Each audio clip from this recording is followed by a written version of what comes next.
Hi, I'm attorney Samantha Gordon with McIntyre Elder Law. Welcome to the Elder Law Report. Today we're going to talk about new year, new plan. It's a new year, 2025. Can't believe we're here.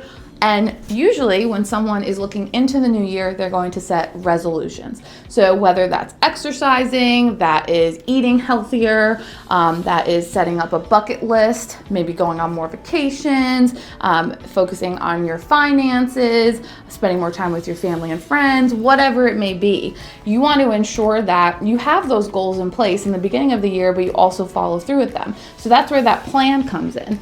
And that's really similar to what an estate plan is. You sit down with an attorney, you set what your goals are for your assets if you were to pass away, you develop a plan, you put that plan in place, and then you ensure maybe every year you're inventorying that plan and making sure that it's really going to effectuate what your goals are.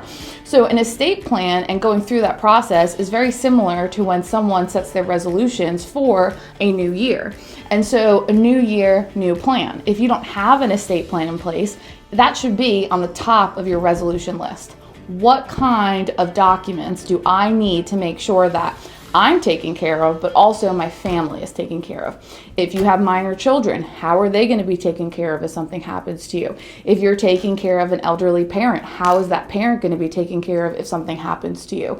If you have assets that maybe are spread out among the United States or internationally, how are those assets going to pass to your family? If you become incapacitated and you cannot make your own decisions, whether that's financial, healthcare decisions, or both, who's going to make those decisions for you? Are you going to let the court decide who's going to make those decisions? Or are you going to have a document in place that's going to ensure that you've decided who can make those decisions for you?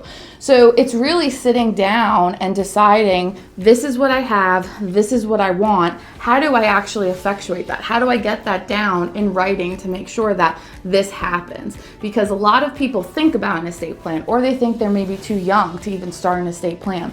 In North Carolina, you can sign a will, you can sign a power of attorney starting at the age of 18 years old.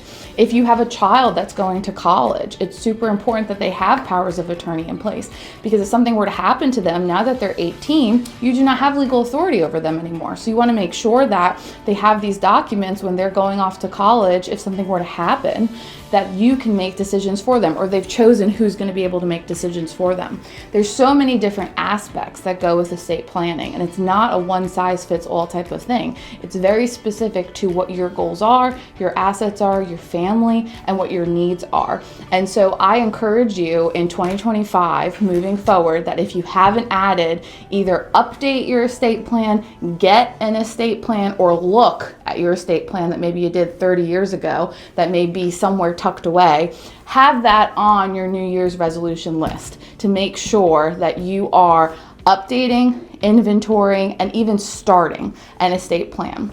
I would love to sit down with you and discuss your estate plan and other matters that our law firm handles. Our telephone number is 888-999-6600. You can also visit our website at mcelderlaw.com/scheduling to schedule a consultation. We have 3 offices, a Hendersonville office, a Shelby office, and Charlotte. I'm located in Charlotte, and love to see you. If you have any questions, leave a comment below.